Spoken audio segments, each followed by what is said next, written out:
So, thank you for joining us today for our spotlight on providers. My name is Daniel Halberg. I'm a certified healthcare interpreter for Spanish, as well as the senior training manager at Linguava Interpreters. And we are lucky enough to be joined today by Dr. Naghmeh Moshtael from the Kartini Clinic. Thank you so much for taking the time to join us and have a conversation with us today, Dr. Moshtael. We're going to be talking about a wide range of topics related to healthcare and how it interacts with medical interpretation and interpretation in the healthcare setting, as well as translation services. But before we get into all of those details, I'd love to learn a little bit about you and the Kartini Clinic, where you are the medical director. Would you mind telling us about the Kartini Clinic and the work that you provide for our community? Sure.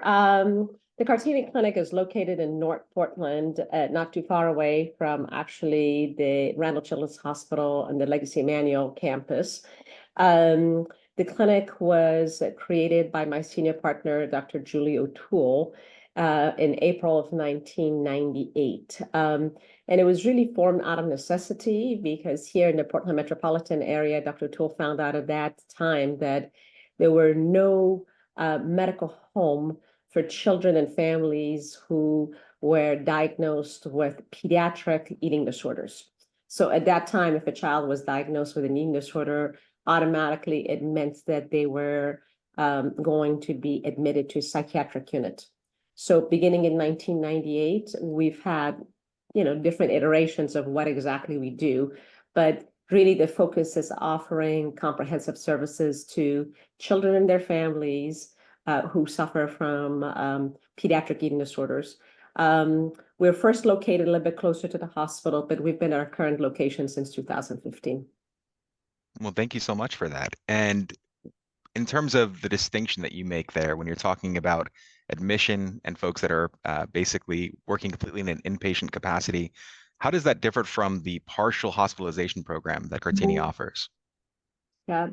So when, I don't treat adults, so I can't tell you what adults do. Sure. But when we see a pediatric, when we see children, below the age of 18 who present to us about concerns about, nutritional worries and concern, depletion, and we worry, do they suffer from an eating disorder? We have to determine, well, first, do they have an eating disorder? Second, using the American Academy of Pediatrics criteria, do they go to inpatient facilities, such as, for example, Randall Children's Hospital, where I admit our patients, or Dornbecker, where I trained? And if that's not the case, the lower level of cares include what we call partial level of hospitalization, where, or intensive outpatient program or outpatient program. Here at Kartini Clinic, we can admit the kids at Randall's and I can take care of them. But primarily, the bulk of our patients are either in partial level of hospitalization, which means 5 days a week, the kids are here with us from 8:30 to 3:30. And it's a multi-week endeavor. It's not a 1 to 2 day problem, it's not a 1 to 2 day treatment modality, right? Mm-hmm. Or when they're stepped down to a lower level of care, when now they're finally back at school, regular life. And so that means that's from 3:30 until 5:30 every day for another, 2 to 4 weeks, and then finally outpatient care. That makes a lot of sense. And so when you're talking about a 5 day a week for multi-week program for that lower level of care, which is still obviously for folks that are dealing with an extreme need. They're coming in and they have that requirement. How do you go about providing all of the things that a child is having interrupted in terms of schooling or other activities? How does the Kartini Clinic play a role in making sure that children still have that degree of consistency within their experience at the actual clinic itself? Well, so I think one of the biggest things that, we have learned in the field of, pediatric eating disorder is that family-based treatments has been shown as, by evidence-based medicine to be superior to really focusing on the child alone. So without the involvement of the parents, without the knowledge that the parents bring, I may know disease, but I do not know the understanding of what the family goes through, what they have been through, what their child has been through. So we really, we not only want, but we actually request, kindly demand that the parents are involved in this process. So, and it's a lot, right? So we ask parents' involvement not only in participation in feeding their children, participation in the medical, delivery of the care. The parents also participate in family therapy, but they have to also tell us, gosh, as this child's life is disrupted, how do we do this? So collaborating with schools, how is the kid would be even transported to us, right? So we, our attachment here for Kartini Clinic is not only Portland proper. We serve the Tri-County area, Southwest Washington. We have sometimes families who are also coming from outside of Portland that we have to serve. So yes, without the families, we cannot do this. And no doubt treatment causes disruption, and there is no good day for treatment. Doesn't matter what day of the week you look at it. So it's just hard. Yeah. So with all of those challenges and the logistical planning required for a family that is going to engage in this level of treatment, are there additional challenges that you've found when working with multilingual and multicultural patients and families? Yes. So I think that, I'm originally from Iran and I grew up in Africa. So clearly I can relate a little bit to the challenge of English not being my first language and the conundrum of it's a blessing to have access to healthcare, but it's a complete different story of like, well, how would this healthcare fit my family? And am I able to advocate to get the best care for my child while I continue to have a job and still have a roof on top of my head? So often, I think people make assumptions about our families who are multilingual or for whom English is not their primary language. So first, we have to deal with our own prejudicial understanding of what do we do for a family who may have some different way of approaching, medicine based on their past experience in their home country and their current experience, number one. Number two, it may be also how we present information that could be very Eurocentric versus really more embracing of other cultures. Let's give you an example. Food is medicine. Food is medicine for our kids. So without food, I cannot heal the kids. So just last week, one of the parents had looked, for example, at our meal plan and said, Dr. Moshtael, this meal plan that you want my child to be on, for lack of better words, is very white meal plan. And I just had this conversation about, well, let's talk about this. I mean, what do you mean? How can I help you? And then if it's written on a piece of paper that you need to have X amount of starch, X amount of fat, X amount of protein, the majority of us who come from different side of the world, we think about food with love. And then somebody tells me that I have to measure the food that I give to my child. Right. Never mind the fact that it needs to be in the form of a sandwich. You got to be kidding me, Dr. Moshtael. So the explanation of first treatment, the disruption that it causes, then the tools that we're using, and really understanding how do these tools apply and or don't apply. Right. And really talking about, even though I say that you have to do a sandwich, no, you don't have to do a sandwich. So if you serve a hot lunch, it's okay. And geez, I would love to come and join you for your hot lunch so that I could have some of that food. So the families have usually good laugh when I say that too. So hearing, well, I'm sorry, what was the problem? Two, presenting the information and really realizing, yes, it is true that when you read the material, it can sound like it's one size, but it is not. And then finally, Daniel, I mean, I think you've been with us long enough that while some of the material can be also translated, I don't think translation alone does the trick alone. I mean, yes, we have some material that is in Spanish. So for example, our family questionnaires have been translated in Spanish. Our family parent manual has been translated in Spanish. But Mm-hmm. that's one language. Right. And I think all of you have also educated me that never mind Spanish alone, Mm-hmm. just in Central America and Latin America, there are many dialects. Mm-hmm. So I have had families who have come and shared with me, well, you gave me this in Spanish, but that's not even my first language. Right. Yep. So, and if I didn't have the wherewithal of asking the parents, I'm sorry, what was your first language again? Mm-hmm. Why did we even bother interpreting, or giving them a Spanish manual? Mm-hmm. So it's complicated, but we're willing to work. And then last but not least, this has nothing to do even with language. We've also found that even in this country, some of our families may not be literate, Mm-hmm. which is even more complicated because it's often associated with shame and guilt. Mm. So we find out usually a lack of literacy, we kind of bump against it. So once that the staff figures out, we have also done pictorial food journals, for example. I love that. Yeah, It's absolutely. like, oh, it's okay. You don't have to write. If you can send me pictures of how you fed your child, I can make it work. Yep. Yep.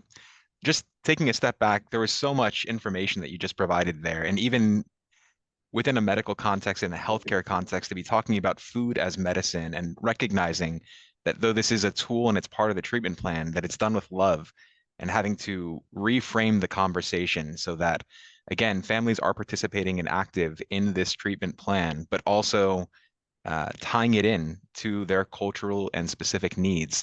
I really commend again the actions that you've taken, and it sounds like it's through iterations. You bump into these particular challenges and come up with new solutions so that it isn't a stagnant process. It isn't like we're done. You're continuously building off of the experience that you encounter with each patient and each opportunity. Would you say that's fair to say? It is. I think that one of the things that, when I came to this clinic 19 years ago, my Mm, senior partner taught me, and if you walk around, particularly in the back rooms, not the front, you will hmm see that we have something that is framed and it says, hey, remember, your patients are your teachers. I love that. And, yesterday I went to the Oregon Health Science University School of Medicine commencement or graduation of their School of Medicine, class of 2024. And really the message that I think most of the speakers were having, there was pretty much the same thing that I've heard for the last 20 some odd years, which is it's one thing to be book smart. It's a different story to really realize that our patients and our families teach us every single day. hmm So that being said, it's that every child, every family will bring something that we didn't know. And if we're so stuck in our way of saying, well, this is the way that I do it. And I don't even know how to really measure the word success. So I think what we've tried to do in the past is, if I go as long as I go. So it was, for example, well, how to use interpretation. Please. How do you work with, for example, insurance companies to make sure that that is applicable? Mm, Understanding, depending what flavor of insurance the people have, which one is covered, which one is not covered. hmm I think during COVID, we understood that while we used to insist that it used to be always in person, well, it's not going to be always in person. hmm I think for our families who are not primarily Spanish speaking, perhaps that really helped a lot because now that we have more virtual opportunities, that helps. But that's not, again, one size fits all, Right. because I have also seen that accessing virtual platforms is not virtually easy for everybody. Yeah. So me learning to say, okay, it's okay, I'm just gonna call. hmm I may have to just call instead of having to rely on it. Um, the other part is material that could be translated ahead, material that could be, that we give to parents. hmm You have also seen us looking at, for example, samples of our meal plan and perhaps even recipes. Um, I've observed, for example, some family members who have an easier time with treatment and some who truly, it's just not even the disruption. It's not only the severity of the kid's disease. It just feels like everything is hard. Everything is just hard. I've worried about culture and the cross of mental health. So we've asked some of our families if they're willing to serve as peer support. We've said, are you willing in time of duress, if someone really, really struggles, to pick up the phone and call a parent and say, hey, I was here 5 years ago, 10 years ago, and this is what my child did. Because again, the stigma around mental health is very different from culture to culture, and how it's understood Correct. can also be distinct. Correct. And, you know, and we've had families who have told their kids, well, a child like you or this young cannot have anxiety, cannot have depression. God bless some of our families. They have also brought faith-based humans in their home to cleanse the house, cleanse the child, because, you know, Dr. Moshtael is wrong in her assessment that the kid has anxiety and depression. I don't blame them. Hey, if you want to pray, that's all good for me. But to tell the kid that they do not suffer from anxiety and depression, it makes them feel doubly bad. You know, that they're failing everybody. They're failing their family and they're failing themselves. So peers would help. We have also parent group meeting, but the parent group meeting has been super challenging because typically it's in English. So if you want to have it with someone who doesn't speak a language, participation has not been easy. I would love to have it in a different language, but I've not been successful. We have another family who's lovingly, for example, created recipes specific to, I mean, again, granted, it's a specific country. You can't just say like, well, it applies to everybody, but at least it's not American based, you know, it's a little bit, it has a little bit of flavor to it. So it's really understanding how it changes. But our current to-do list includes having a Spanish-speaking parent group meeting, which we're working on.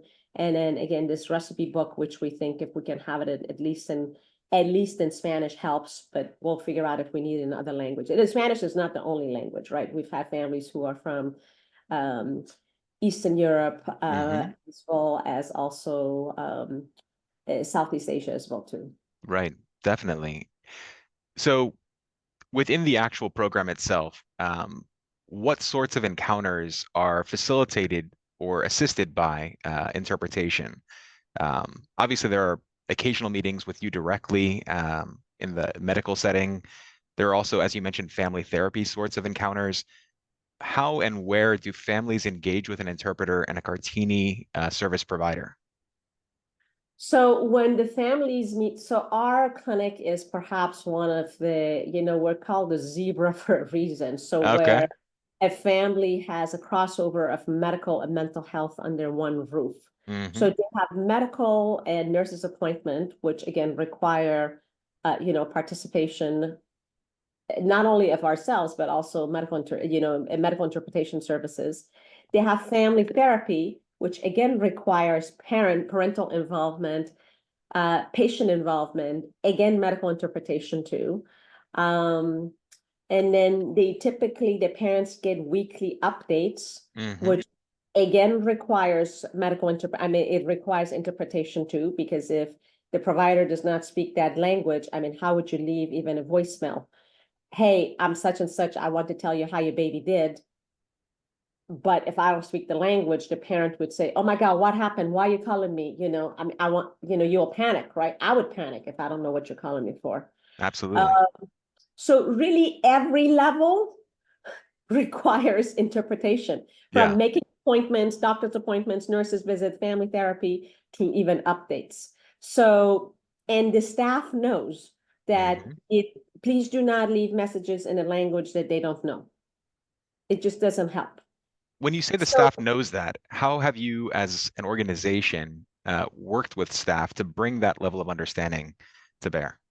So I think it has been really work in progress, right? So I think I would have said 19 years ago, if we started from a place where It depends on the population you serve and what your insurance contracts are in plain English. Hmm. So Dr. Tool and I chose, gosh, how long has it been that we've been having the current contracts we have? I would say for the last solid 10 to 12 years, we've had at least 40% of our population having some form of Medicaid-based population, which Hmm. has brought a lot more diversity to the kids we serve. That also meant that automatically serving children of all backgrounds, we had to look at all of our practices for the last 10 to 12 years, including the offering of our interpretation services. So Hmm. it's not kind of sort of maybe I would do, is that you must deliver equitable services to all. Otherwise, we have no business doing it. Right. But that's the first thing. The next part is, well, how do you do it systematically? Well, it's Mm. not without problems. I mean, I don't know how many times I look at a list, a daily schedule. I'm standing here and I'm like, well, okay, what happened to my interpreter? They're Mm. like, whoops. So it still happens. Right. It's just that we are trained. And I think we also asked, for example, Linguava to come and help us and say, how do you use an interpreter services? Hmm. Um, Over 20 years ago, 15, 20 years ago, I served on the state committee in the certification of medical interpreters. Mm. That was fun and that was great. But it's one thing to ask you to be a certified medical interpreters, but Yes. how does the medical team utilize the services from scheduling? How do we look at the patient and not you? What pronouns do we use? When Hmm. things don't go well, what do you do to please never use family members? All this stuff. So we were really happy that you came and trained the staff. They Mm. loved it. They found that would to be um, great. And it offers some uniform training to people. So rather Hmm. than only, well, an M knows how to do it or the nurse knows how to do it, it's everybody who gets it. Absolutely. And yeah, I don't know that we shared that context for the audience who may be listening or watching this later on, but I've actually had the opportunity over probably close to a decade at this point to serve as a healthcare interpreter for the Kartini Clinic and then come in and provide training, like you mentioned, for staff as well. And one of the things that I love so much is not just the opportunity to serve as an interpreter, but as an interpreter, you're not allowed to interject your opinions or provide feedback in those settings. You have to remain a neutral party. And so to have an opportunity with your invitation to come in and work with staff under different pretexts where they can ask those questions that you shouldn't be asking during an encounter with a parent or a patient is a very unique conversation that we were thrilled to be a part of.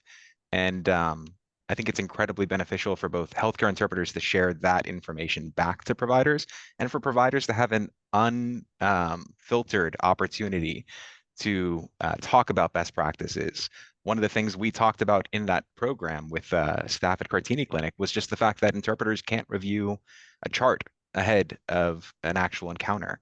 And so Mhm. providing a short briefing is such a beautiful and beneficial thing to be able to incorporate your interpreter into the care team to give them a better understanding of what they're getting involved in. Thank you for that opportunity. We really appreciated it.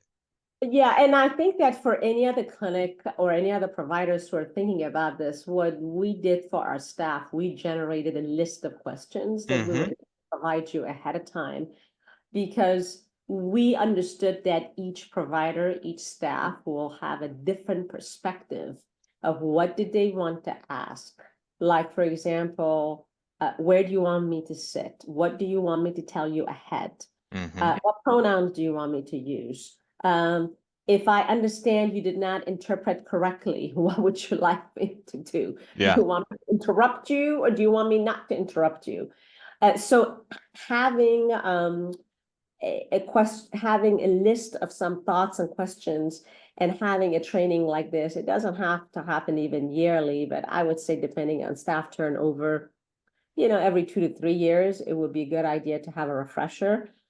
So really for any clinic that is serving populations that are diverse and or Medicaid and Medicare, which by the way, you're really obligated to make sure that you have equitable services.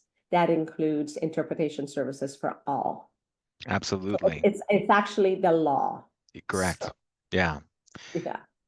I really appreciate all of the advice that you've shared, the experience, the hard-earned experience that you've been able to provide to our listeners and also to me.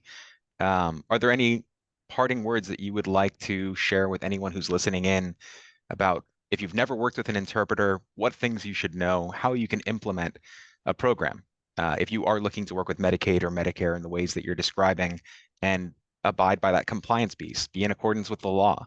What would you Well, recommend? yeah, so I think it's a little bit more complicated than having a little checkbox and Mm-hmm. going, okay, I just checked that. So I think, well, first of all, it's understanding that serving populations that are diverse brings a lot of love and, Mm, I mean, at least for those of us who are in medicine and remember why we got into medicine, it's not supposed to be a job. It's supposed to be a calling. If you're doing it as a job, it's just never going to work. Number one. Number two is that there are going to be days when things are difficult. And mm-hmm. by difficult, I mean that, well, if I'm speaking the language of the family, of course, it's going to go faster. So, and if I'm using interpretation services, of course, it's going to go slower. Mm-hmm. So, working with the staff and understanding more than implementation of contracts, which company am I going to use? Am I properly set up?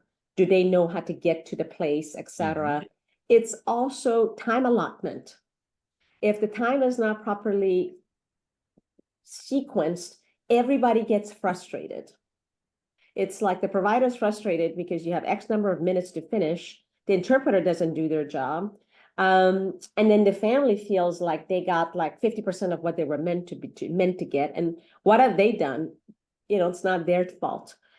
And then finally, my experience has been it's unfortunately quite a dichotomy. When it works really well. When it doesn't work, it works miserably poorly. Yeah. But it's not anyone's fault.